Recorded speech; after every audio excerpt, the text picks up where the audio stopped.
자, 이번에는 도시관리계획 중에서 용도구역이죠. 자, 우리 용도구역은 기본적으로 5종류가 있습니다. 그래서 뭐 다른 것보다는 좀 명칭 외우는 데서는 조금 부담이 덜 하는데, 근데 용도구역은 이제 개발제한구역, 도시자연보호구역, 시가조정구역, 그 다음에 수산자원보호구역, 이런 것들은 기존 용도지역 규제를 보다 강화하는 형태로 들어가는 것도 있고, 그다음에 입지규제 최수구역처럼 기존 규제를 완화하는 형태, 이렇게 용도구역이 또 강화, 완화. 그래서 이제 화면에 나오는 그 용도구역은 기본적으로 5종류를 구분하신 다음에 거기에 따라서 하나씩 내용들을 분석하시면 됩니다. 특히 시가와 주정구역하고 입지규제 최소구역이 중요한 부분입니다. 그래서 그 부분을 집중해서 보시고, 나머지 부분도 물론 봐야 됩니다. 개발제한구역을 누가 정하고 이런 부분에 대해서, 입지규제를 누가 정하고, 시가와는 어떤 관청이 정하고, 이런 부분들을 정리를 좀 하실 겁니다. 자, 먼저 용도구역 제목을 보시고, 자, 용도구역도 의의가 있습니다.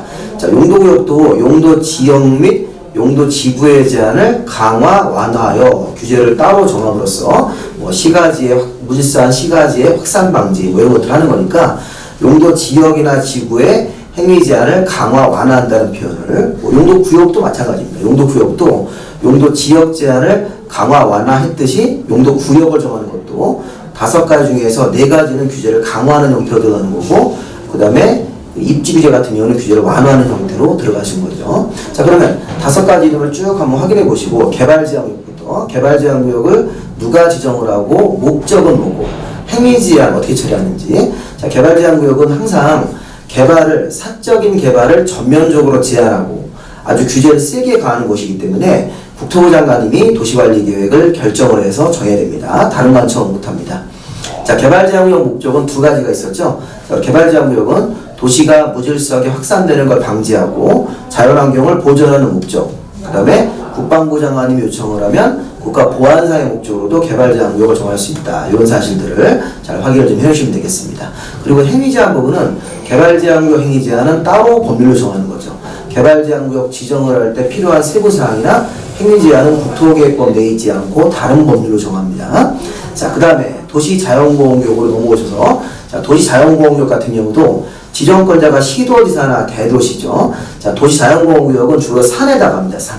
등산로와는 산 주변을 개발하지 못하도록. 근데 이건 이제 개발제한보다 규제가 좀 약하기 때문에 시도지사나 대도시가 도시관리계획 결정으로 지정을 합니다. 그리고 도시자연보호구역 같은 경우는 그 목적 자체는 도시지역 안에 있는 식생이 양호한 산지, 도시민들이 여가를 즐기는 식생이 양호한 산지 개발을 제한할 필요가 있을 때, 자, 도시자연보호구역을 정합니다.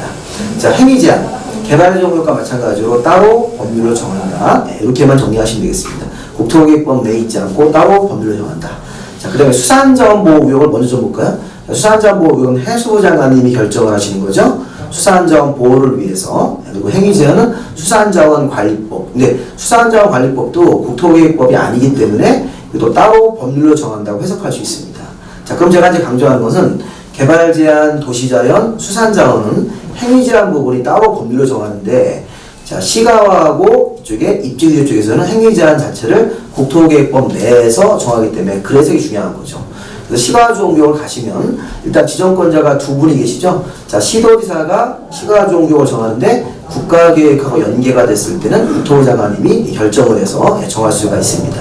시가조정구역은 지정권자가 2분이 계십니다. 자, 목적은 도시지역과 주변 지역의 무질서한 시가화를 방지하기 위해서.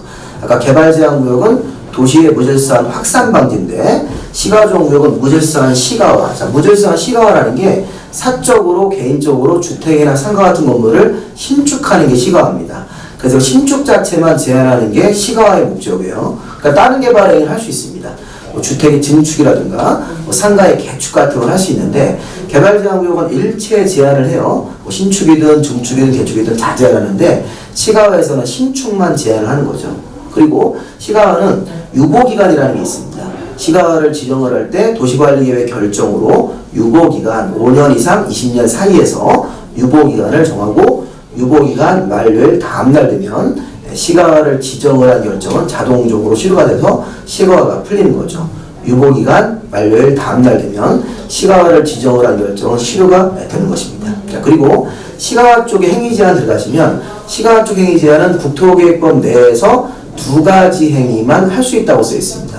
시가와에서 할 수 있는 행위 두 가지 생각해 보죠. 자, 먼저 도시계획사업은 국방상 공익상 불가피하고 국토부 장관님이 인정하는 사업만 할 수 있다. 시가와에서 공적 사업인 도시계획사업은 국방상 공익상 불가피하고 국토부 장관님이 인정할 때만 할 수 있다. 도시계획사업을 제외한 나머지 행위는 법으로 정한 행위만 허가받고 할 수 있다. 자, 시가와에서는 도시계획사업이 있고 허가받고 해야 되는 일부 행위가 있습니다. 그래서 그 허가받고 하는 일부 행위를 우리가 기타 행위로 보고, 그 기타 행위는 주택의 증축, 그렇죠? 종교시설도 증축, 근데 농업용 축사 같은 것들은 건축, 이런 식으로 해서 우리 공부를 했었으니까 그런 내용들을 한번 살펴보시고요. 자, 그 다음에 입지 규제 남았습니다. 입지 규제는 제일 마지막 용도구역으로, 자, 규제를 완화하는데 입지 규제도 국토부 장관님이 지정한 것들을 변경하는 것들을 결정한다고 생각하셔도 되겠고요. 국토부 장관님이. 그 다음에 입지 규제를 정하는 목적이 있죠. 입지 규제는 도시정안에서 도시의 낡은 데를 정비 촉진하고 새로운 큰 건물, 거점을 육성하기 위해서 법정된 장소에다가 정하는데, 그 법정된 장소가 여러분들 화면에 보시면 도심, 부도심이라는 데가 있고, 그다음 첫 번째, 두 번째, 뭐 철도역사나 터미널 같은 데가 두 번째 항목이고요. 자, 세 번째는 우리 뭐였습니까?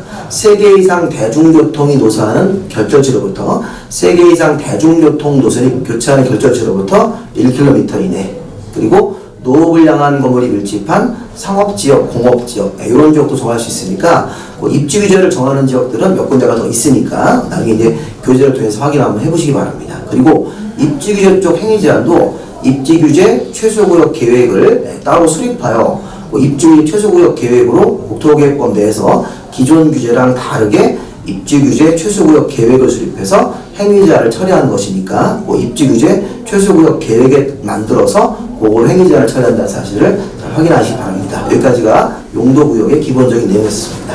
자, 좋았습니다.